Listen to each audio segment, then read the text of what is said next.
Hey there! This is Scary Kitties, and I'm going to be making a developer's commentary for Tribal Breeze. Now, this game was co-authored between myself and Tiki. Tiki actually made the original game, and then he was requesting beta testers. So I came along, and I offered a beta test, and after doing a little bit of testing, I went ahead and took the initiative to add some things to the game, like just some suggestions.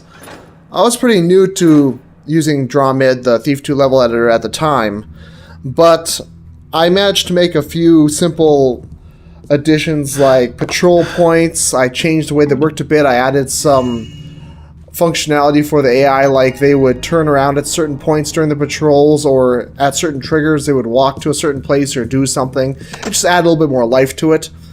And those were kind of just suggestions, but he was impressed enough that he wanted to pull me on as a co-author. Well, once he did that, I went ahead and kind of took over in a way. There's kind of a famous switch in the middle of this mission. You'll see it. And that's the point where I started building. All this that you see right now was built by Tiki, including these little secret areas like this. He was big on these little secret areas, and I guess that kind of inspired me in a lot of the things that I've done since. He also made all the writings for this area, while I made all of them for the area that I was in. Now, you may have noticed at the beginning of this that there was a check mark for the objective of don't kill anyone, which is kind of strange. Well, it's because both of us were completely new to coding and objectives and all that stuff at the time. Technically, it should be so that it's unchecked, and then it becomes checked later on once something happens, or rather gets X'd out if you fail that objective, like it is in the official missions. But I didn't touch any of the objectives whatsoever. I was kind of afraid to because I didn't know what I was doing. So I basically only did some building and some simple pseudo scripting and stuff like that. He handled all the objectives and all that stuff. That's why things are kind of confusing and all over the place, because I really just didn't know what to do. So in a way, my fear of taking the reins kind of assisted in there being this mystery and this big twist, simply because he didn't know what I was doing, what I was going to do with the twist, and I didn't know how to hint at the twist, and I didn't really want to change what he'd done, so it just kind of comes completely out of the blue. So see this little sequence here where she picks out the book, and then she turns and she puts the book somewhere else. That was one of the things that I'd added. Otherwise, she would just walk through in a constant loop between the rooms. Maybe there were some pauses here and there, I don't remember exactly. Now, you may notice that this whole building and the house here looks a little strange for a thief mission. Well, if I understand correctly, Tiki was trying to do kind of a modern thing. Like, it was supposed to not be in medieval times, but it was supposed to kind of be today. We just didn't know how to make any modern looking resources. And in the end, it looks a little strange because the Thief 2 engine just really doesn't do so well for modern settings, at least not with stock resources. Maybe if we had completely new resources, or maybe if we pulled some things over from System Shock 2 or something, maybe it worked then. But as it stands, it's a little odd. Keep away from the guard, because if you get seen, you will instantly lose, as happens a couple times during this pre-recorded playthrough that I'm now doing my commentary over. Now, he did some planning of characters and such. Like, these characters mostly have names. I don't recall offhand who's supposed to be whom, but at the time I did a little bit of pseudo scripting so that they kind of acted out their parts a bit. This guy isn't Benny. His name is Odin or something like that, if I recall. And there are some characters later on in the game, though, that go to certain places or do certain things based on readables. Now, some of that stuff was cut out because I think I had a kind of elaborate sequence, but it stopped working at some point during the playtesting, so it just got cut out entirely. Oh well. That's how it works sometimes. Now, I really like the way that he did have all these little secret areas, as I mentioned, that really inspired me. But one downside, though, was just that so many of these secret areas are necessary. You have to find them in order to continue on. And I think that some people found that kind of frustrating, especially since you're walking across very close quarters with a lot of AI that could very easily find you and kill you. Now here I'm kind of exploring a bit. It's been a long time since I played this game, so I was kind of learning the ropes when I played this as much as anyone else who played this for the first time, although I had a little bit of memory on my side to help. Now there's really not a lot I can say about how this area was made because, as I said, I had very little hand in it. I just assisted with a little bit of scripting here and there. So instead I'm going to kind of explain more of my interaction with the level itself. Now during the time of this, it happened, it was probably 3 years ago at this point, I believe, maybe 4. Yeah, I believe it was 4 summers ago. I was, at the time, in my first full-time job. I was, I believe, 20 at the time. And I'm playing around here with what can be done with these hammers and stuff. I'm pretty sure that we didn't test for this kind of thing. And I'm not sure if you could completely kill them or not. I don't manage to. But it's likely that if you did, you just lose anyway. So that's what happens to me here in just a moment. As I'm trying to... Oh, yeah, see, I kill her right there. And then I lose. You get the don't alert anyone checked off as failed.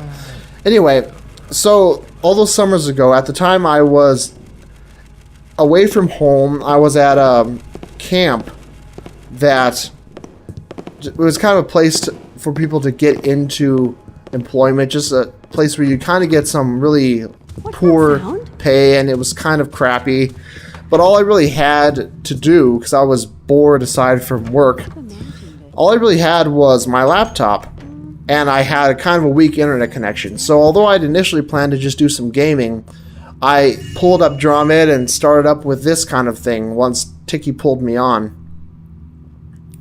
Now, at the time, I was mostly just getting up every day, going to a local campground, cleaning up bathrooms, and then cleaning up cabins, and then doing a little bit of maintenance work, and then I'd come back and work on this some more. This is basically my life for about 3 months. And I'm not sure if that necessarily reflects anything, except for just how I had my job working so much with nature, or working with people who were in trying to get a vacation, trying to go camping. And it always kind of bothered me how people would try to go camping and yet they take their RVs along and all this fancy stuff. And it just seemed ironic because to me, camping is always in a tent. It's just weird to bring your house along with you. And maybe some of that is reflected in what happens when I get to my twist, which you will see after a while. I'll explain a little bit more of it then. Now this little secret area that I just walked up here, I'm just noticing some misaligned textures there. But that little secret area there with all this furniture that moves, that's probably one of my very first additions to this mission, actually. It's probably looks a little phoned in, and you may have noticed when I was walking through there that there's kind of some strange stuff going on with the walls and the ceiling. It's because I just couldn't decide how the texture should transition between the upper floor and the bottom floor, so it was kind of a clumsy little ending of one texture and beginning of another. I just really didn't know what to do, and I'm still not quite sure if I really would know what to do in that case. This is right here is a little cut because as I was doing the playing recording for this, I kind of forgot about this area until later. So I'm just doing a quick cut back to here so you know what would happen if I just went through that door instead of sillily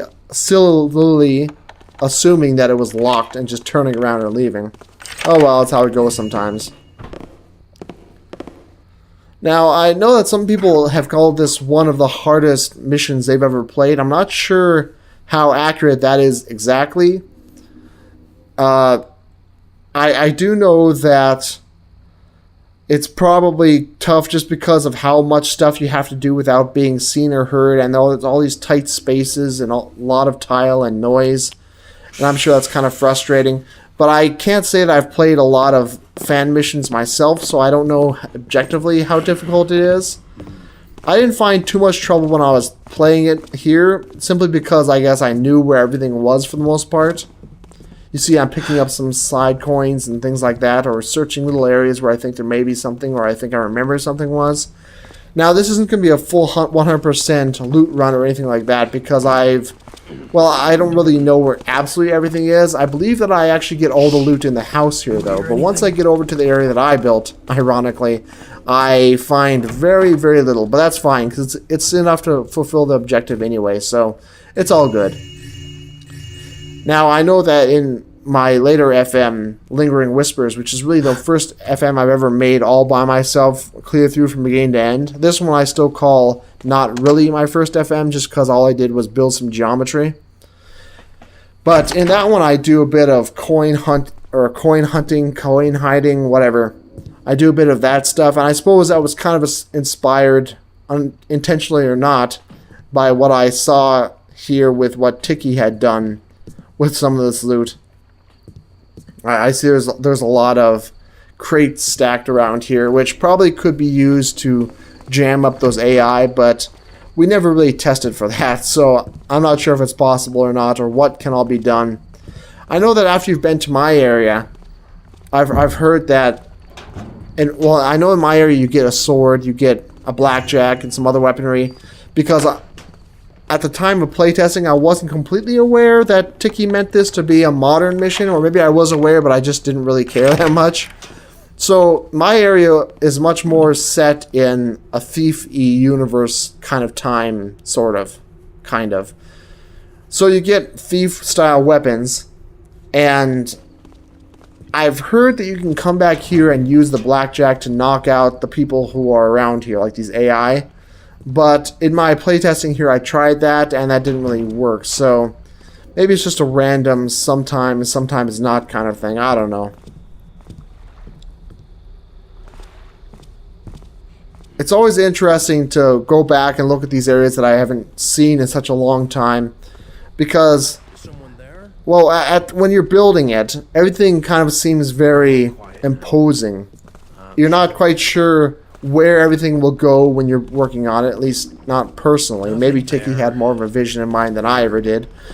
But it's always tough, at least for me, to tell where things are going to go, especially when there is no grand plan in mind. Sometimes, as with the case of what I built in this, there's that transition point again.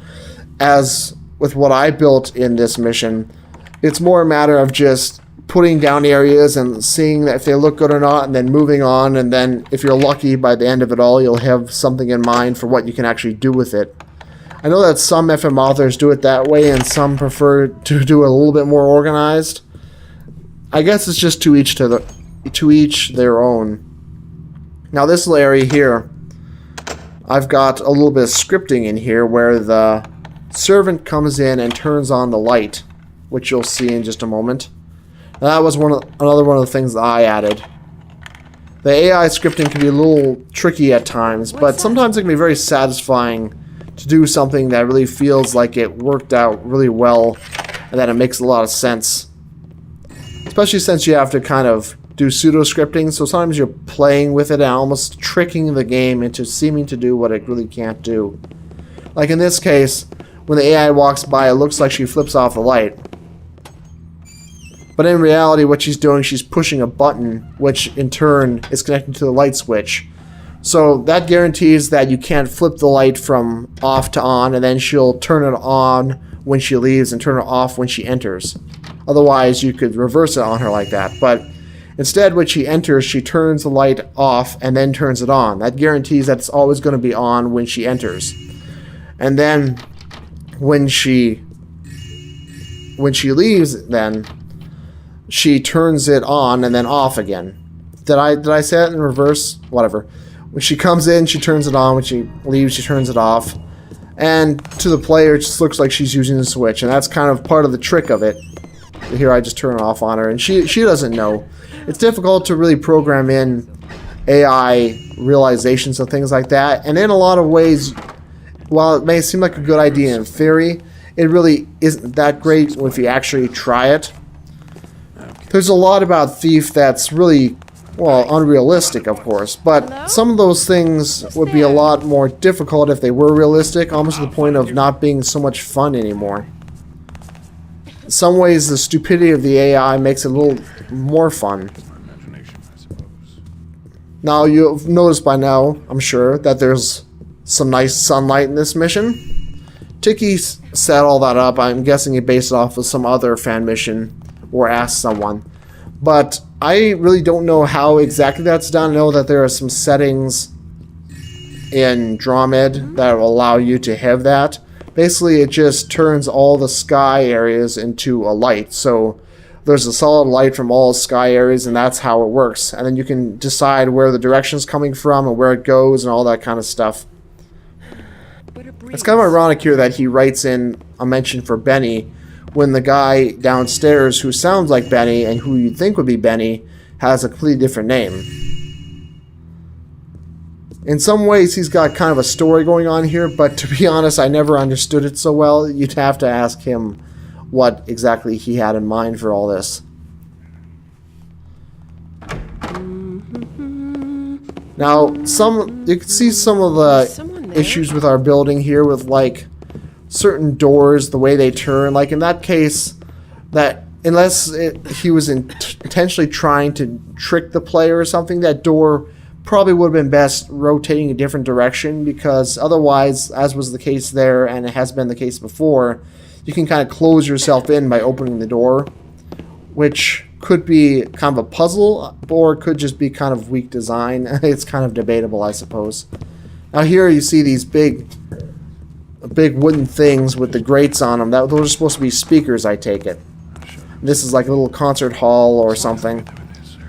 And so that just, again, is part of how he wanted to be kind of modern in appearance. But that's really tough to do when everything has this Victorian oak look to it, with all the doors and some of the benches and all that kind of stuff.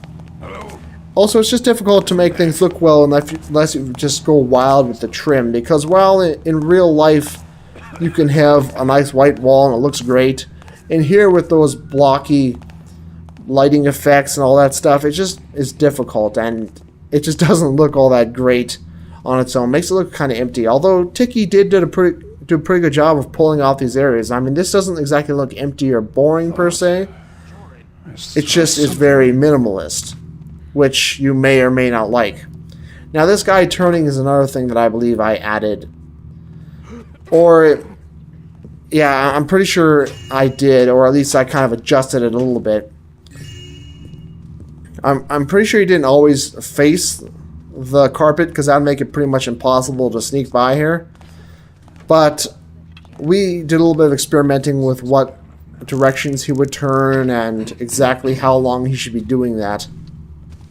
It's kind of funny, since this is supposed to be a modern time, yet you're still using arrows and bows. Now, his movement here is definitely something I recall putting in myself.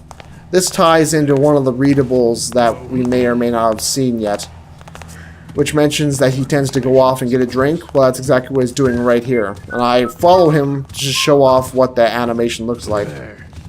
See anything? It'd be very tough to move quickly in these areas, because some of those spots are more lit than they appear to be. And there's really not much you can do about that, because you set lights in the game, and then you have the game calculate where those lights cast shadows, but you really have no direct control over whether a place that's dark shows up as lit or not on your light gem, and vice versa. Here's a little bit of advanced scripting that I'm not sure I know how to do offhand anymore, which is, see how he speeds up that motion where he seems to take a drink of that martini?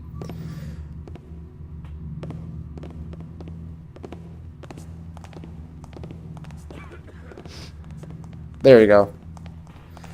In order to do that, all the AI in the game can have a property set called Time Warp. And what it does is it speeds up or slows down their animation. So in this case, I gave him a property that sped up his animation for that little bit there. And then it took off the property when he set the glass down. And now he's back to normal. He's going back to where he was. but I just cut to where I was before because the whole idea of doing that, aside from adding a little bit of life to the scene by making things happen, the idea was that it would make it easier to get out of this office, because once you've snuck into this office, it can be kind of tough to see where he is without getting yourself seen. And I just figured that after sneaking by him once, it'd be a good idea not to have to sneak by him completely again. It's tough enough with the guard in the middle of that large marble room trying to see you from different directions as he turns this way and that. And there's the old quarter zombie band. I still don't quite know what he was trying to do with all this. And you can very much tell that we're from different countries, because he spells his stuff with U's, and I'm very American, so I don't. And also upstairs there's a written note where he calls it maths instead of mathematics. Something. Just little differences like that kind of create a pretty big difference in how we build our stuff. And maybe it really stands out to the people who are playing. I don't know.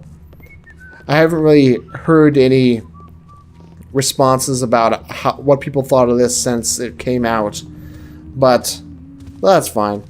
Yeah, I'm a little frustrated because all this stuff is random, at least his turning is. And it's not meant to be synced up with her movement. So they can very much pin you in with the directions they're facing. And it's pretty much random whether or not they do. So this is another area where an AI will turn a light on and off, and it's just the same as before. Actually pressing a button that turns it off and then on and then off, on and then off.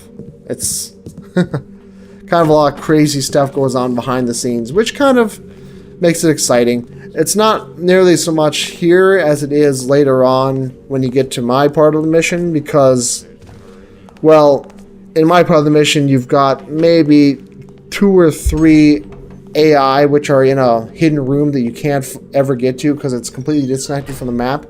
And basically they play the part of kind of stagehand, so to speak. They push buttons and do stuff behind the scenes that make all the pseudo-scripting work. And it's just kind of neat to think that there's little AI standing off in a room somewhere pushing buttons while you're experiencing all these little triggered events, and you're thinking, whoa, this is so amazing. Not even realizing that it's just some AI in a room pushing buttons.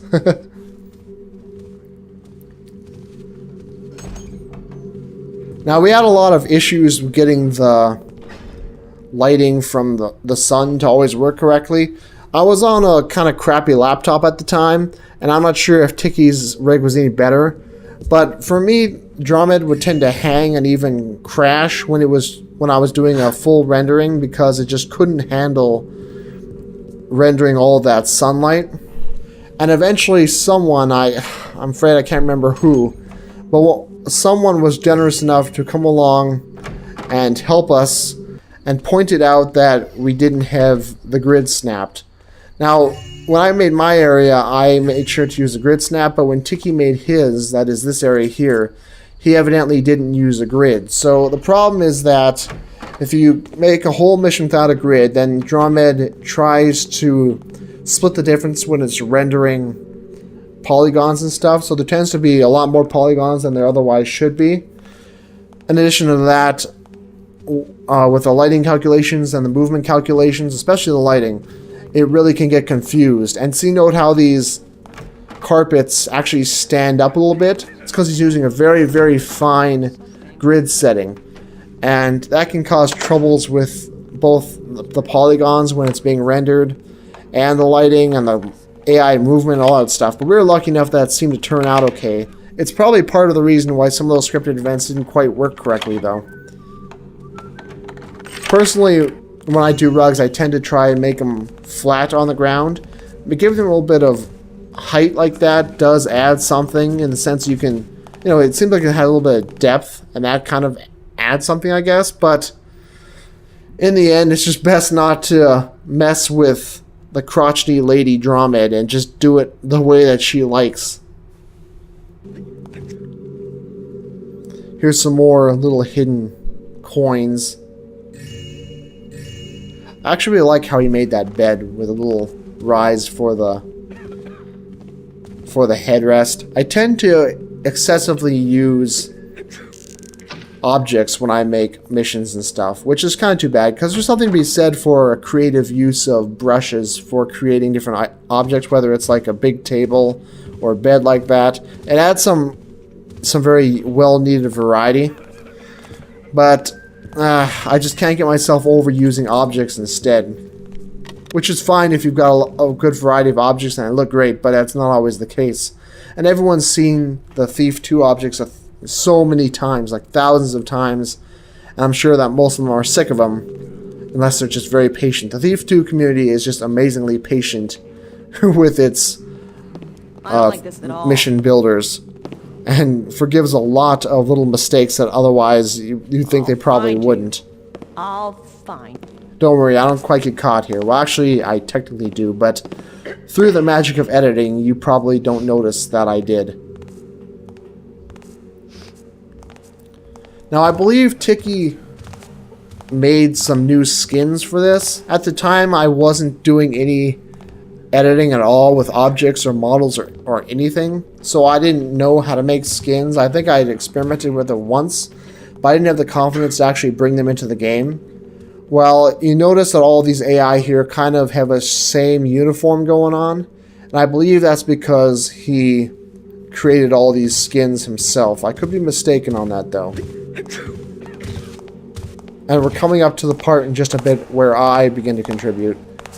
There'll be another cut again where I realized that I came up to this point and I'd forgotten the key to get into the main bedroom there, which was the one down in that pool area we saw before. So I had to run all the way down there and get it again and then come back up, which, trust me, was a little annoying when you have to go over all these marble areas. I suppose that's kind of the downside of such a tight mission that has all those marble floors and all that kind of stuff, because if an AI hears you, then they all tend to hear you, then they're after you forever, and if they hit the third level of alertness, then all of a sudden you lose. I'm not sure what those two textures there are supposed to be with the numbers and stuff. I've never seen them before anywhere else but here. Maybe there's some infrequently used texture, but I'm really not sure what they're supposed to be. And there is the word maths. Yeah. And that room right there is our destination. That's where my contributions came in. Oh, I guess I didn't edit out that moment of getting caught. Oh well. Now, this is basically where the mission ended when Tiki first gave me the game. He would have the mask in the chest there, and you'd grab it, and then you'd have to get back out to that little storage room off of the pool area, and that was the end of the game. Fairly short and very difficult, but this is where I hopped in. Actually, he showed me a texture for a phantom that's going to appear just now. He had an AI for it, and he asked me, he says, I want to put this in. What can we do with this? And just based on that creature and that one AI and the name Tribal Breeze, I got this wacky idea for what we could do. And then I basically stole the mission away from him for 3 to 4 months. And when I handed it back, it was hugely different, and I assume he was pleased. I don't know. In a way, I feel kind of bad because right up here is the big twist, because there really is nothing hinting at it coming about. That's just because we didn't really collaborate to that degree. We kind of put stuff here and there, but I tried not to really modify his stuff too much, and I don't think he modified my stuff at all. So I didn't put any readables with hints in his stuff, and there's just really nothing hinting at it. So I guess that makes it a huge twist, and in reality it's just kind of a sloppy throw together. But I guess it all depends on how you look at it, right? Here's some readables, and I tend to try to keep my readables down to a page or two, personally, just because I tend to get bored if I read too much, and some FM authors have huge pages, just tons of them. I don't know. Here I'm pointing out that, notice the mask there, it's loot, and then notice that there's that necklace there, or amulet, whatever, it's also loot. I point this out because I actually put a bit of effort in this. I'm pretty proud of it. Okay, so I'm taking one. Okay, now let's move on and do the big thing.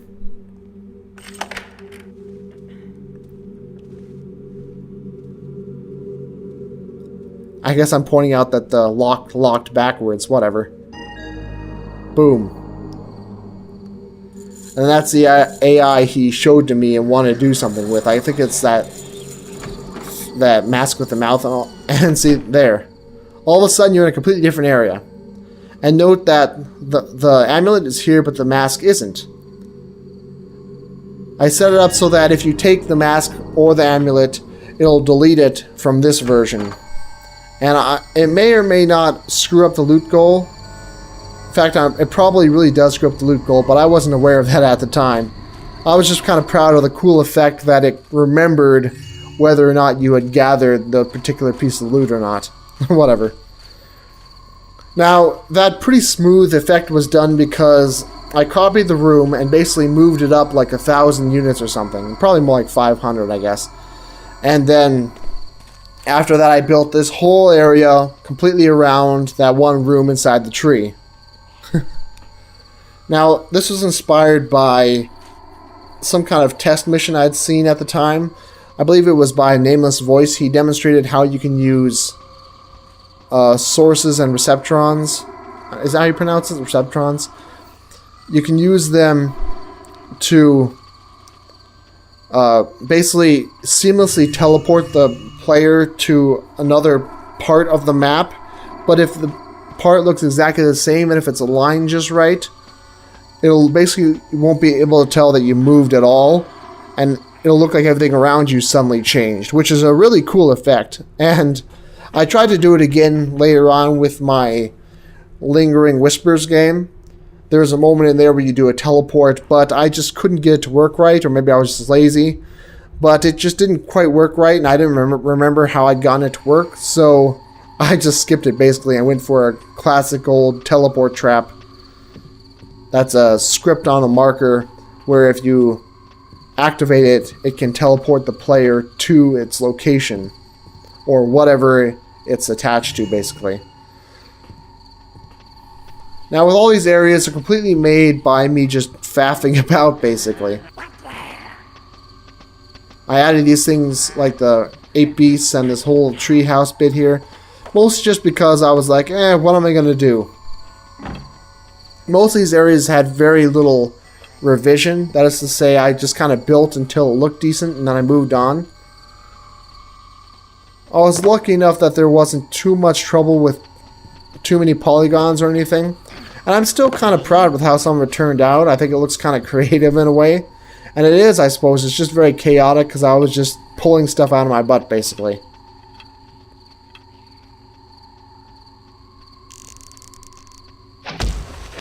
Sometimes I wish I could go back to the way I thought of things back at this point when I made this, because since I built this, things seem a bit more complicated, even though I know more about it, and sometimes I tend to overlook the simple stuff like making interesting looking levels.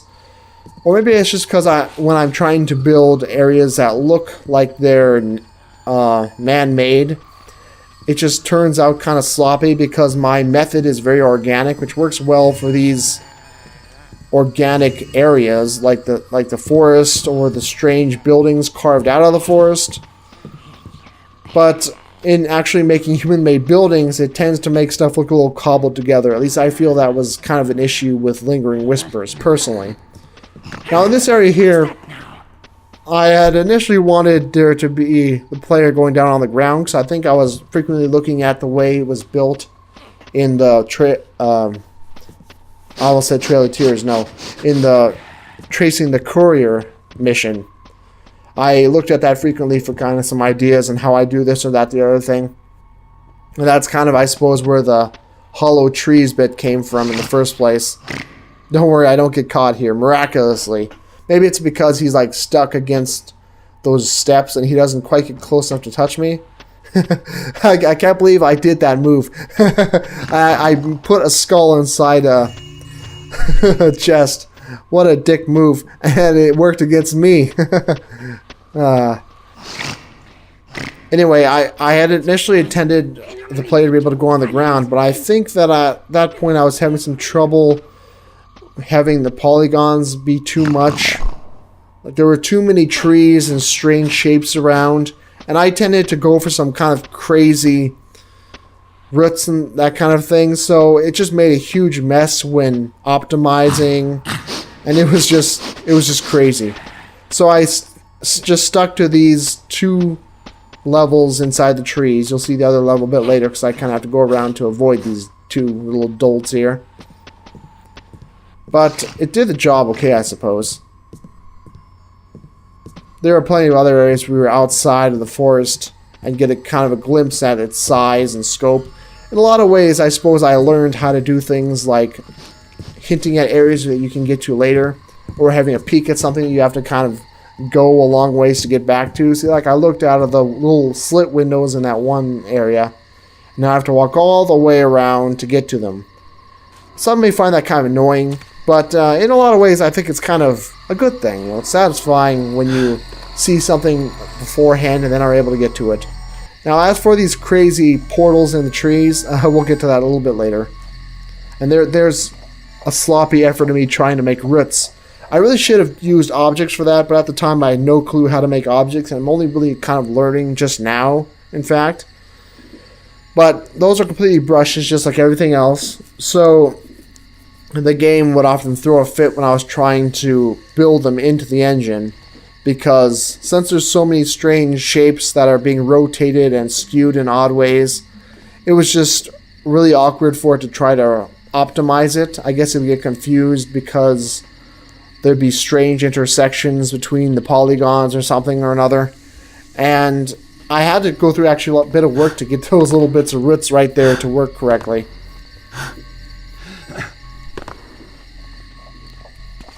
I don't remember ever being stuck in that area before, otherwise I probably would have done something to try and fix that. And that rock with the vines over that I just jumped over, that rock's like hollow, and if you look closely there's like a little slit in it. Because if an object like those vines, if the center of it is inside of a brush, the whole object will just disappear and it won't do anything inside the engine. So it has to be within an airbrush, but for more than just that, I found it also has to be connected to the airbrush that it's in, or at least it was in that case.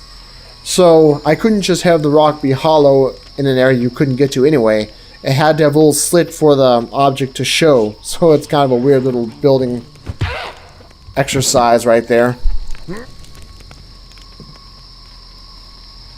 Notice that if you look at the side there, it doesn't look like you're picking up an 8-piece. It kind of looks like you're picking up a hammerite or something. Not quite sure what that is. I also kind of like how the little altar turned out, and I worked a little bit to try and put some contrast into this with the black and the kind of reddish sequoia style textures. They really don't have a lot to work with when it comes to Thief though, because the stock resources, while there's a lot of them, you kind of have to use your imagination both when building and playing, unless you're just a god and you're able to make everything completely perfect from the get-go like a lot of FM authors are, but unfortunately I'm not one of them, so I have to kind of go with what I can find. I actually built this area here specifically for this reason, because I knew that I'd have the 8-beast patrolling right through here, so I have a little nook right here you can duck into. I think it took a little work for me to work out exactly how their patrol should be moving, but in the end I'm pretty satisfied with how it turned out. And I just kind of get rid of them here. That brownish area down there would have been an area you could get to, but I just decided against it.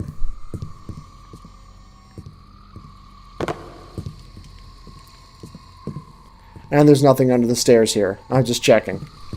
I actually don't find a lot of loot that I put in there, just because I don't remember where it all is, really. I did a little load there. That's why there was a jump.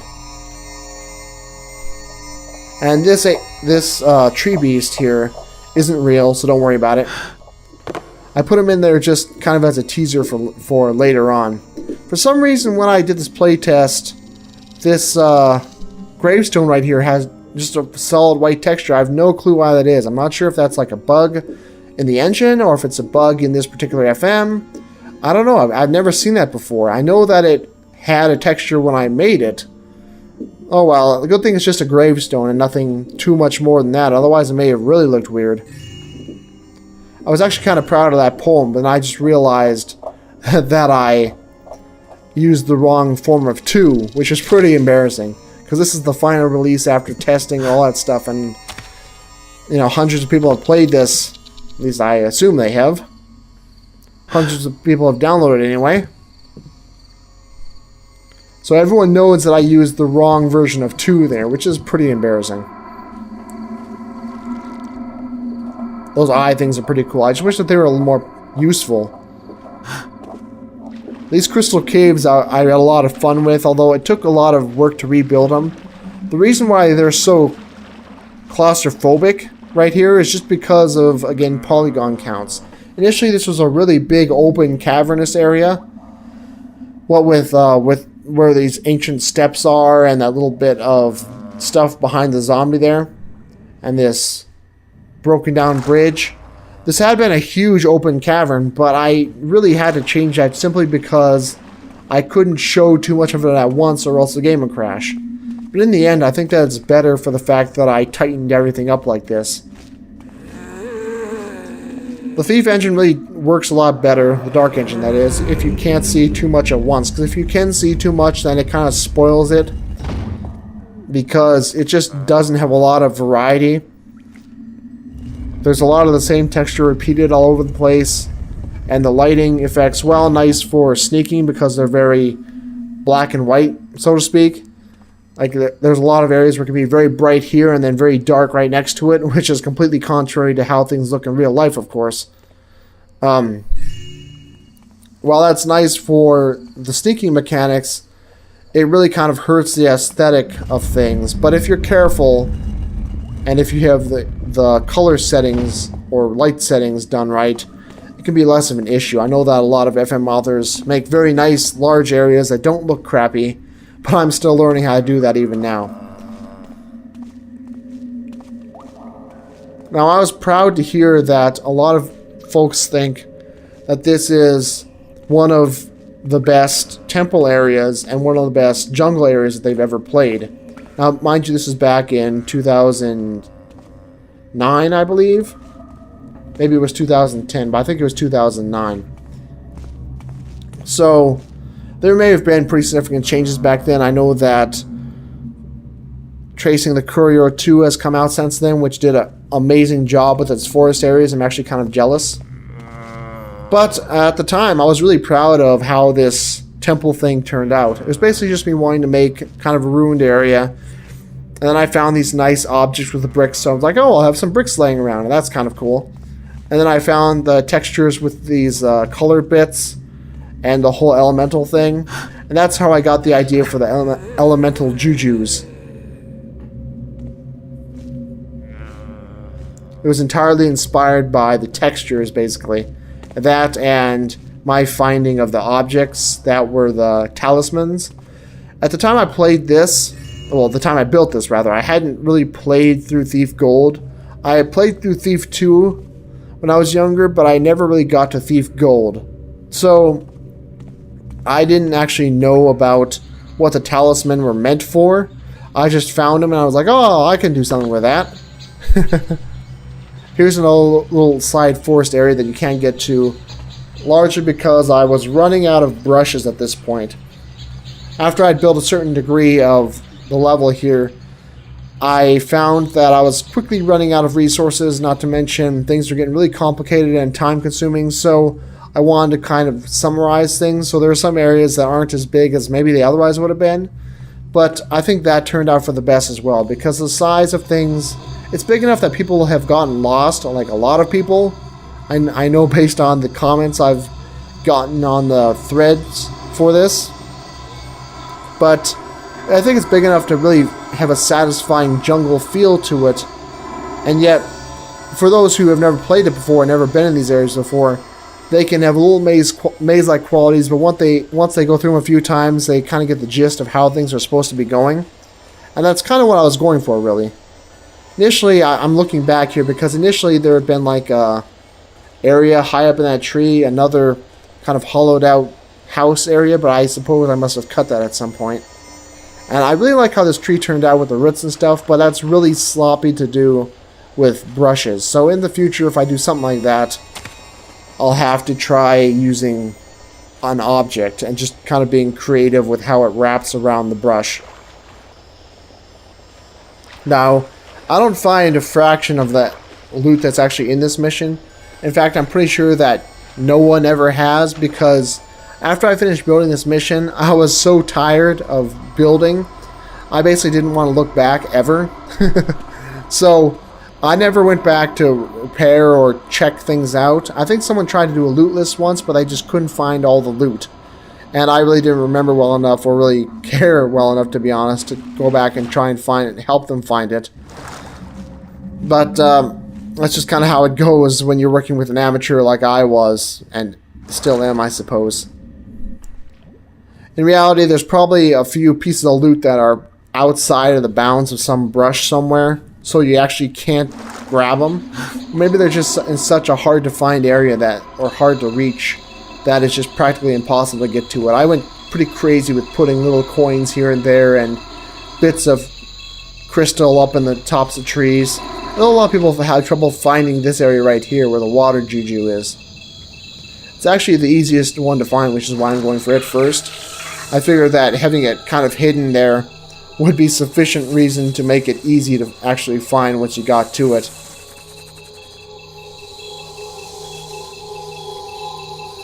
And as always in Thief 2, you can't attack inside the water, so you're forced to confront this little spider.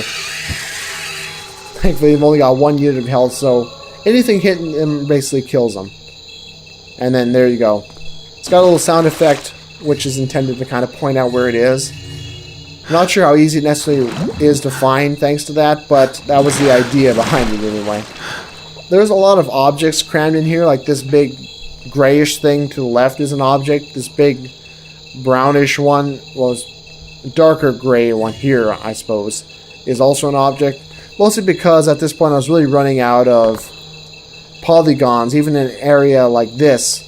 So I wanted to simplify a bit by using some objects, as is really pretty wise to do when you're working with the Thief 2 engine.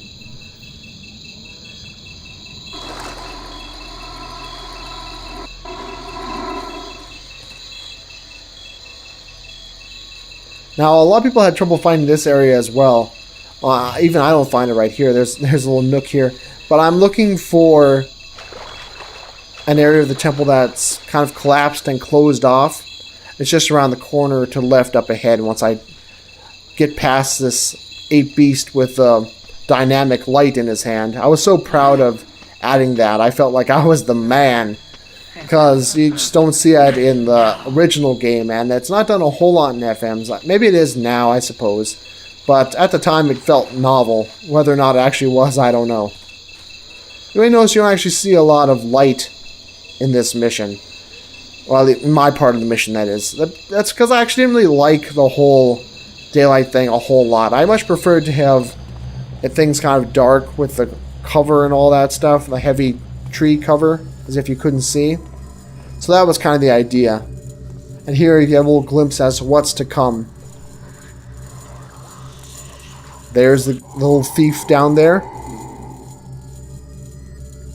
I know a lot of people had trouble finding this particular area because it's closed off over here with these big plants that hurt you if you touch them.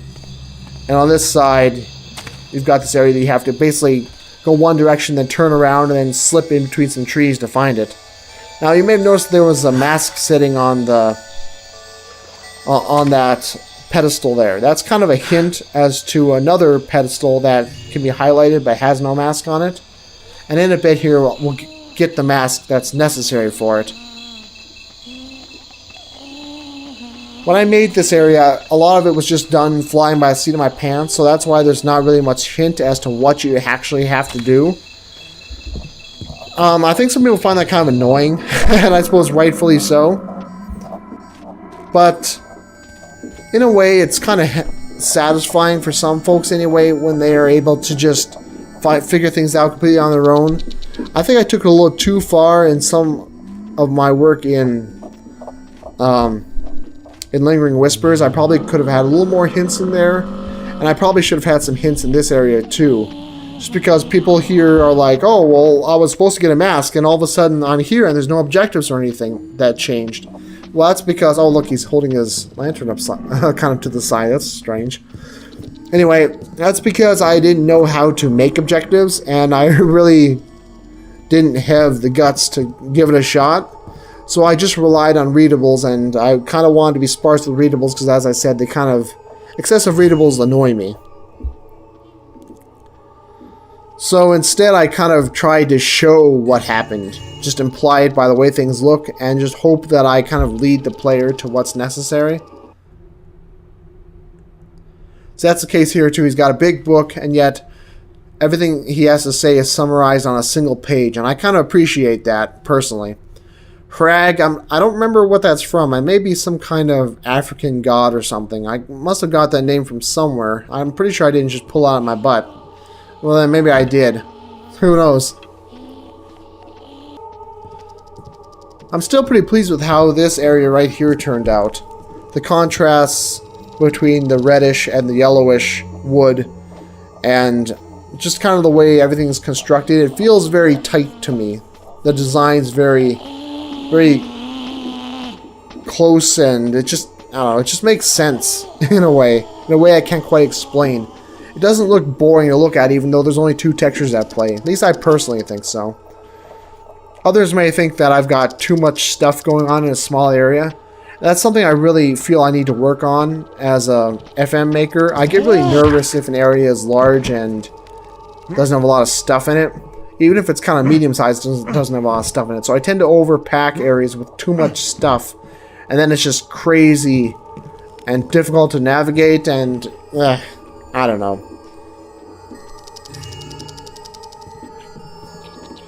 Now, it's anyone's guess why the fire's still going when everyone's dead, especially since everyone's clearly rotted away to a corpse. So I guess that the rotted away to skeletons. So I guess the only explanation is that the ape beasts must have kept the fires roaring for some reason. There's a little bit of sadness right here with a poor little dead child hugging its doll.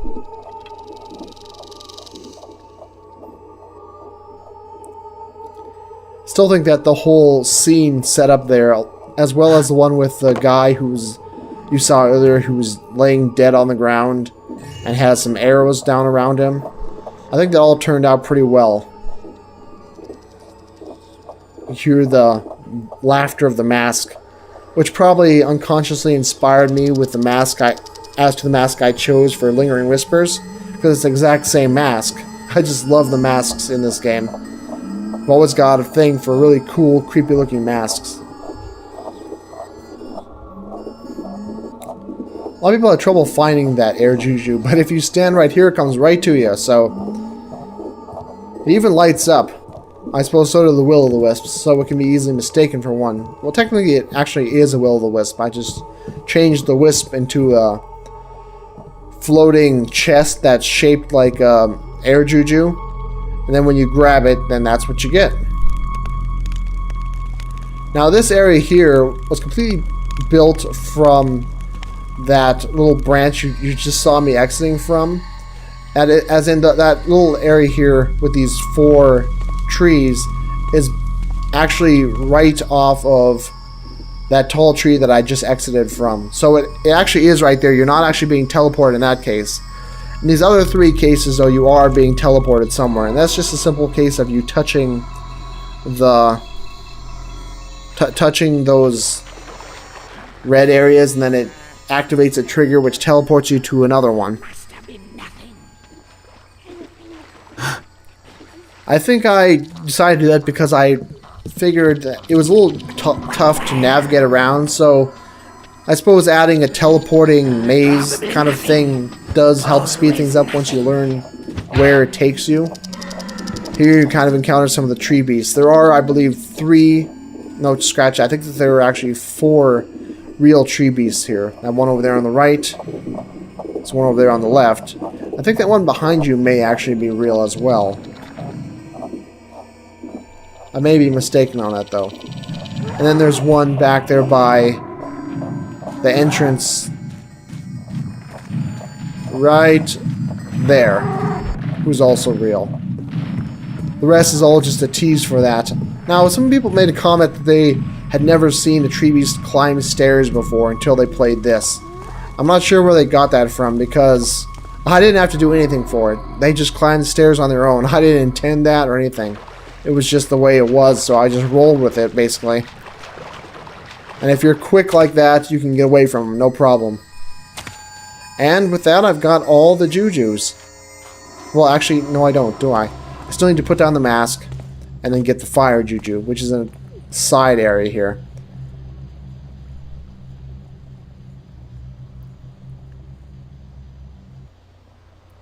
Again, the only hint to this was that there was that one mask sitting on the other pedestal. And I guess there is a mention in the dead father's notes there in his journal that he'd taken a mask from somewhere, and that's it. Now this area had been closed off. You may have noticed before that there was a spot that had... Because I fell down this hole earlier, and there was a spot right where I was standing a moment ago where there was actually a movable wall there. And then once you put in the mask, those walls move, allowing you to get up to where that fire juju is. I'm always a big fan of the player's progression, opening and closing different doors and windows. So I like it when there are certain areas where you can move freely before, but then once you do something, those areas close and then another area opens, allowing you newer ways of moving from one place to another. That really keeps areas interesting, especially since in Thief 2, areas are supposed to have a lot of replayability. So there should be kind of an interesting aspect about them that makes them fun to be in more than once. At least that's the idea. And with that, now I have all the jujus. There were a lot of questions when I first played this game, well, when I first made this game, about whether or not there was something special that happened if you put in all the jujus, all 4 of them. Now, when I was designing this and building it, I thought, well, I understand maybe someone wanted to completely sneak through, and so maybe they didn't want to go for the Earth Juju because you gotta confront the tree beasts. So I figured that I'd have it so that the opposing elements, that is fire and water or air and earth, when put together, would open their own doors just like this. And there's those 2 doors on each side, so either case they wind up to the same place, which is, in hindsight, if I'd have known more about scripting and if I'd have thought about it, I probably would have tried to do something to make it worthwhile getting all 4 of them. But as it stands, you can get one or the other or all 4. It doesn't really make a difference except for feeling you've completed it.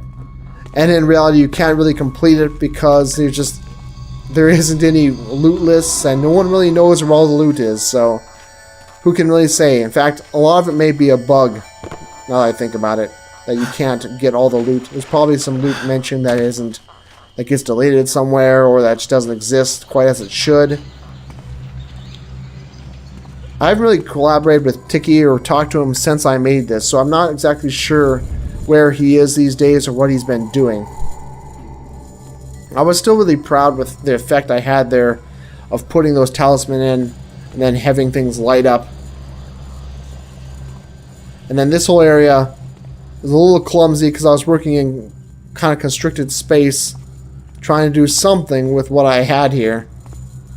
And then in the end I just came up with these stairs that are kind of mirrored on the other side. So you come up to this place and you've got these 2 stones which inexplicably have an elevator. Don't question it.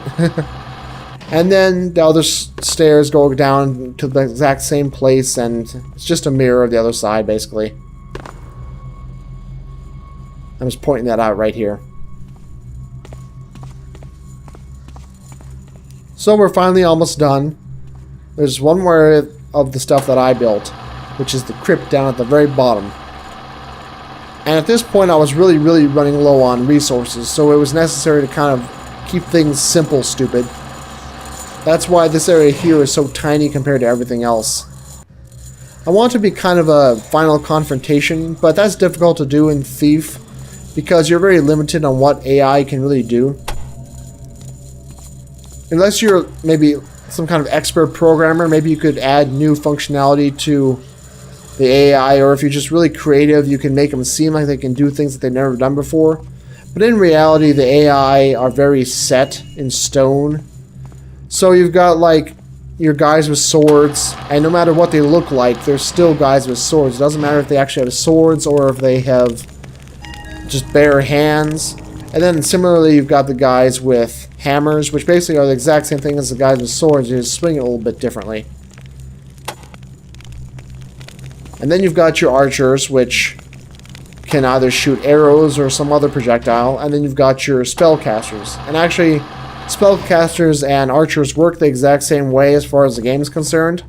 Both of them kind of magically have an object appear at their hands. It's just that one of them happens to have arrows appear, and the other one happens to have something else, like a magic projectile, appear. It's funny how I expected him to be a tough little boss, when in reality you just kill him just like that. At least you probably can't knock him out. So at least I covered up that potential mistake. Here I'm just looking around for one more piece of loot that I'm sure is around here somewhere.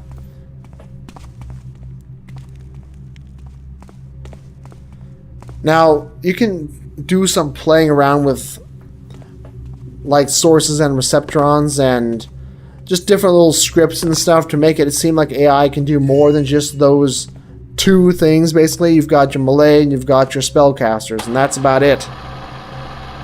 And they all move basically the same.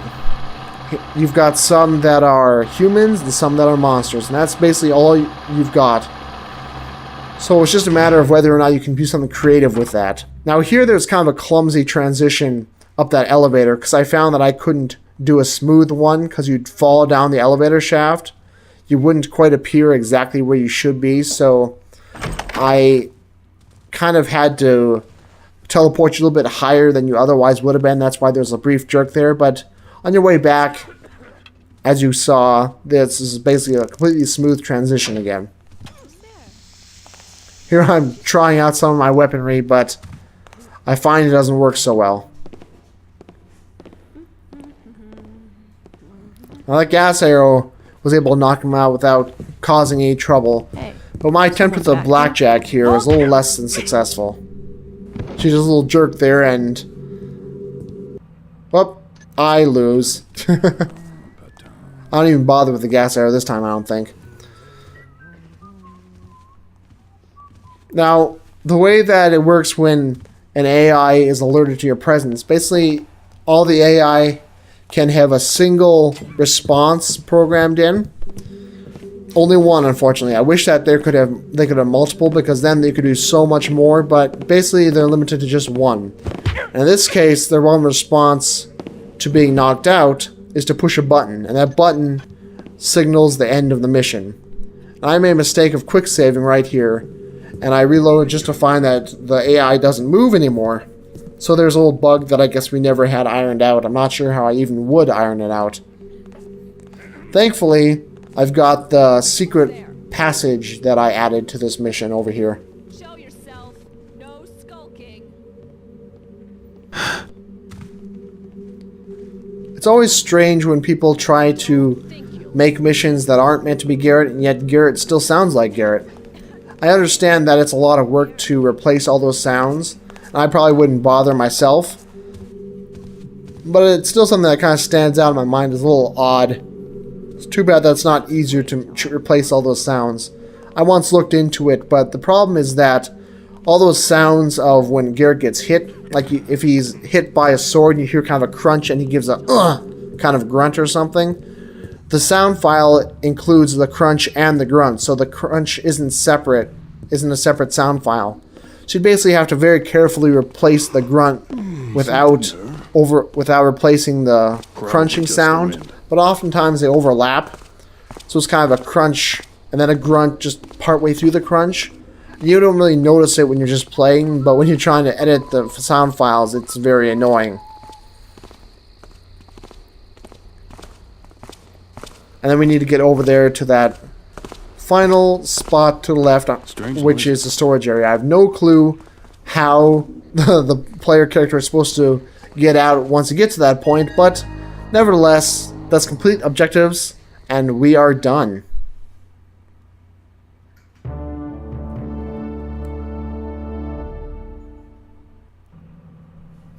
Now, once again, this has been Scary Kitties. I've been doing a developer commentary for Tribal Breeze. Hope you enjoyed it. Thanks for watching. Bye. Should be so that it's unchecked, and then it becomes checked later on once something happens, or rather gets X'd out if you fail that objective, like it is in the official missions. But I didn't touch any of the objectives whatsoever. I was kind of afraid to because I didn't know what I was doing. So I basically only did some building and some simple pseudo-scripting and stuff like that. He handled all the objectives and all that stuff. That's why things are kind of confusing and all over the place, because I really just didn't know what to do. So in a way, my fear of taking the reins kind of assisted in there being this mystery and this big twist, simply because he didn't know what I was doing, what I was going to do with the twist, and I didn't know how to hint at the twist, and I didn't really want to change what he'd done, so it just kind of comes completely out of the blue. So see this little sequence here where she picks out the book, and then she turns and she puts the book somewhere else. That was one of the things that I'd added. Otherwise, she would just walk through in a constant loop between the rooms. Maybe there were some pauses here and there, I don't remember exactly. Now, you may notice that this whole building and the house here looks a little strange for a thief mission. Well, if I understand correctly, Tiki was trying to do kind of a modern thing. Like, it was supposed to not be in medieval times, but it was supposed to be kind of be today. We just didn't know how to make any modern looking resources. And in the end, it looks a little strange because the Thief 2 engine just really doesn't do so well for modern settings, at least not with stock resources. Maybe if we had completely new resources, or maybe if we pulled some things over from System Shock 2 or something, maybe it worked then. But as it stands... Hey there! This is Scary Kitties, and I'm going to be making a developer's commentary for Tribal Breeze. Now, this game was co-authored between myself and Tiki. Tiki actually made the original game, and then he was requesting beta testers. So I came along and I offered a beta test, and after doing a little bit of testing, I went ahead and took the initiative to add some things to the game, like just some suggestions. I was pretty new to using DrawMid, the Thief 2 level editor at the time, but I managed to make a few simple additions like patrol points. I changed the way they worked a bit. I added some functionality for the AI, like they would turn around at certain points during the patrols, or at certain triggers they would walk to a certain place or do something. It just added a little bit more life to it. And those were kind of just suggestions, but he was impressed enough that he wanted to pull me on as a co-author. Well, once he did that, I went ahead and kind of took over in a way. There's kind of a famous switch in the middle of this mission. You'll see it. And that's the point where I started building. All this that you see right now was built by Tiki, including these little secret areas like this. He was big on these little secret areas, and I guess that kind of inspired me in a lot of the things that I've done since. He also made all the writings for this area, while I made all of them for the area that I was in. Now, you may have noticed at the beginning of this that there was a check mark for the objective of don't kill anyone, which is kind of strange. Well, it's because both of us were completely new to coding and objectives and all that stuff at the time. Technically, it should once Tiki pulled me on. Now, at the time, I was mostly just getting up every day, going to a local campground, cleaning up bathrooms, and then cleaning up cabins, and then doing a little bit of maintenance work, and then I'd come back and work on this some more. This is basically my life for about 3 months. And I'm not sure if that necessarily reflects anything, except for just how I had my job working so much with nature or working with people who were in trying to get a vacation, trying to go camping. And it always kind of bothered me how people would try to go camping and yet they take their RVs along and all this fancy stuff. And it just seemed ironic because to me, camping is always in a tent. It's just weird to bring your house along with you. And maybe some of that is reflected in what happens when I get to my twist, which you will see after a while. I'll explain a little bit more of it then. Now this little secret area that I just walked up here, I'm just noticing some misaligned textures there, but that little secret area there with all this furniture that moves, that's probably one of my very first additions to this mission, actually. It probably looks a little phoned in, and you may have noticed when I was walking through there that there's kind of some strange stuff going on with the walls and the ceiling. It's because I just couldn't decide how the texture should transition between the upper floor and the bottom floor, so it was kind of a clumsy little ending of one texture and beginning of another. I just really didn't know what to do, and I'm still not quite sure if I really would know what to do in that case. This is right here is a little cut because as I was doing the playing recording for this, it's a little odd.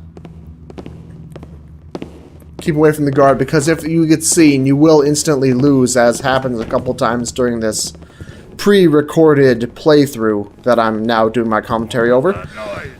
Now, he did some planning of characters and such. Like, these characters mostly have names. I don't recall offhand who's supposed to be whom, but at the time I did a little bit of pseudo-scripting so that they kind of acted out their parts a bit.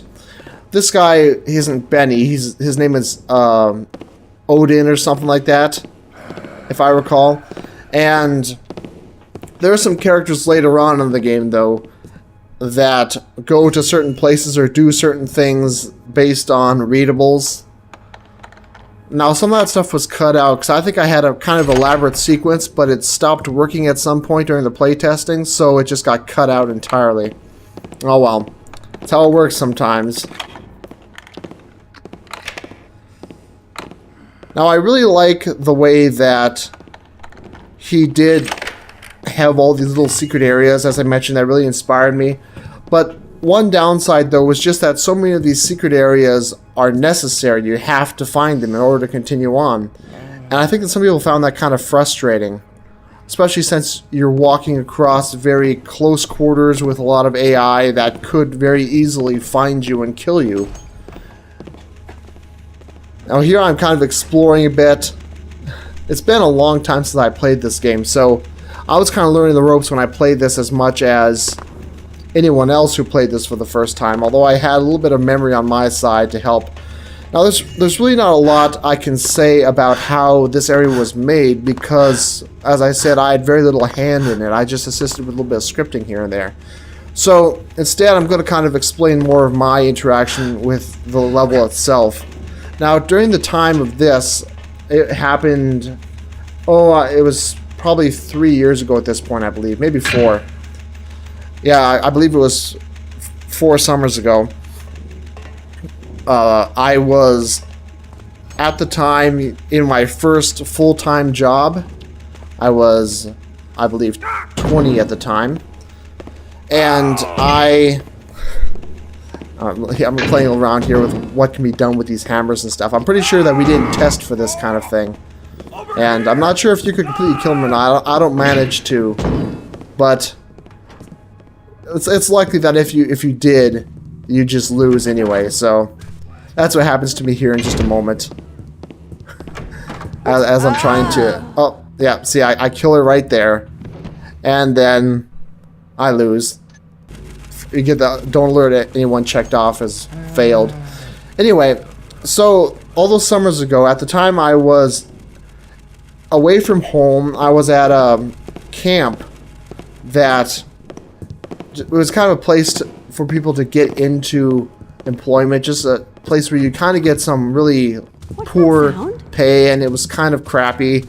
But all I really had to do, because I was bored aside from work, all I really had was my laptop, and I had a kind of a weak internet connection. So although I'd initially planned to just do some gaming, I pulled up Dromid and started up with this kind of thing.